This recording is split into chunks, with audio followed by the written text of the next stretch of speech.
To create an IEP progress report in Infinite Campus is really easy. You just select the student that you're creating the progress report for, then select New Document. Then you're going to select Create New Progress Report.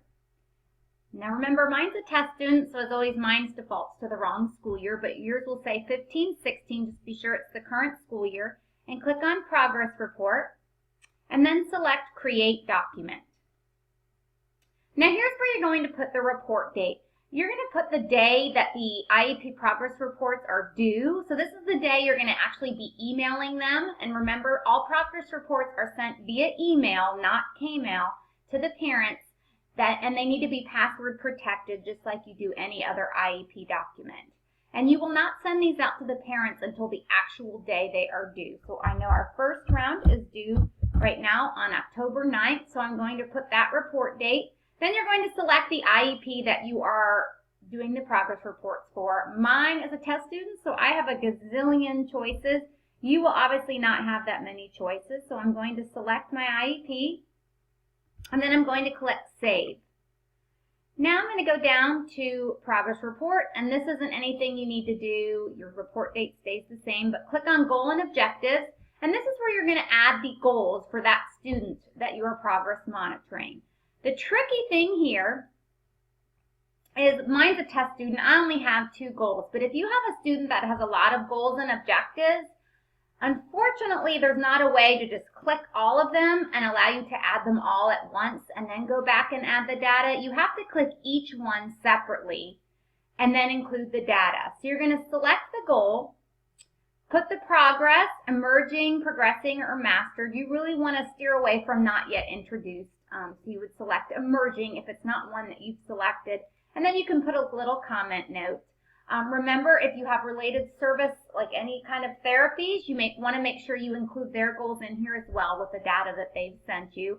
And then in the comment section is where you can put the data that you've collected for that goal. So what I usually would do is I would put the dates. I would go in my caseload workbook where I had, or my OneNote, wherever you store all your progress monitoring data for your students, and I would literally copy and paste all of my dates and scores. So 8 out of 10 correct on WH, or on main idea, 10, 1, 15, 7 out of 10 on WH questions, whatever your progress monitoring data is. And then once you've added all that data, you're going to click Save, and then you're going to have to go back and click New Goal Objective for each goal for that student. And this is where it gets tricky. Like I said, mine has 2, so I can easily remember I already did that first one. But you want to make sure you put the data for all of those students, or for all of the goals. And why that's tricky is if your student has 30 goals, it's hard to keep track sometimes of which ones you've already done. So let me just put the data in there. Just going to pretend here. Needed 1 redirection, took 3 minutes to start, or whatever your data is. Click Save. So you can go back here and look.